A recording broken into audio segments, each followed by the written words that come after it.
আসসালামু আলাইকুম। আমি যত রকমের আচার বানাই সবথেকে ভালো লাগে আমার জলপাইয়ের এই আচারটা। আজকে আমি আপনাদের সাথে তাই শেয়ার করলাম।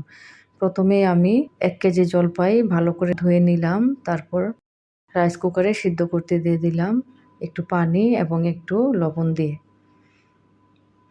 আমি ১০ মিনিটের জন্য ঢাকনা দিয়ে দিলাম ১০ থেকে ১৫ মিনিটের জন্য। ১৫ মিনিট পরে আমার জলপাইগুলো একদম সিদ্ধ হয়ে গেছে। জলপাইগুলো একদম ভালো করে সিদ্ধ করে নিতে হবে যেন ম্যাশ হয়ে যায়। এখন আমি রসুনগুলো খোসা ছাড়িয়ে নিচ্ছি। এই রসুনগুলো দেশি রসুন। আসলে আচারে দেশি রসুনটা দিতে পারলেই সবথেকে ভালো। এখন আমি কড়াইয়ে মশলাগুলা ভেজে নিচ্ছি। আচারের মশলাগুলো আচার বানানোর আগে সাথে সাথেই ভেজে নিলে ভালো। আগেভাগে ভেজে নিলে ভালো ফ্লেভারটা থাকে না। এজন্য আমি যখন বানাবো তখনই আমি মশলাটা ভেজে নিই। এখন আমি মশলাগুলো হালকা একটু গুঁড়া করে নিব। এবার আমি কড়াইয়ে সরিষার তেলে দিয়ে দিলাম রসুনের কোয়া ১ বাটি। তারপর দিয়ে দিলাম গুঁড়া করা মসলা, দিয়ে দিলাম আস্তা মরিচ। রসুন এবং মরিচগুলো আমি একটু ভেজে নিচ্ছি।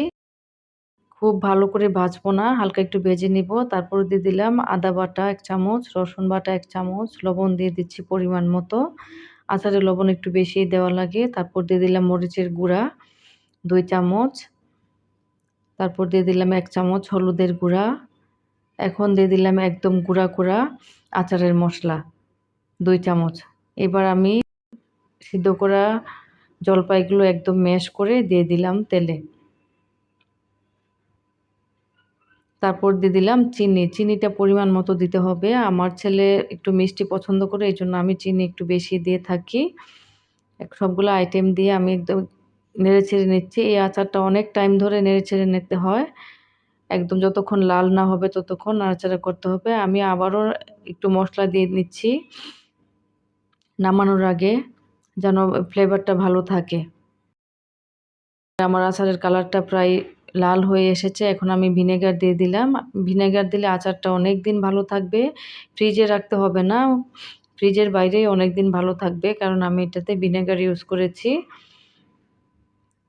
আমার আচারটা হয়ে গেছে প্রায়, আলহামদুলিল্লাহ। অনেক মজার একটা আচার। আসলে যত রকমের আচার আছে, আমি যত রকমের আচার বানাই আমার কাছে এই আচারটাই সবথেকে ভালো লাগে। আশা করি আপনাদেরও ভালো লাগবে। সবাই ভালো থাকবেন। আল্লাহ হাফেজ। আসসালামু আলাইকুম।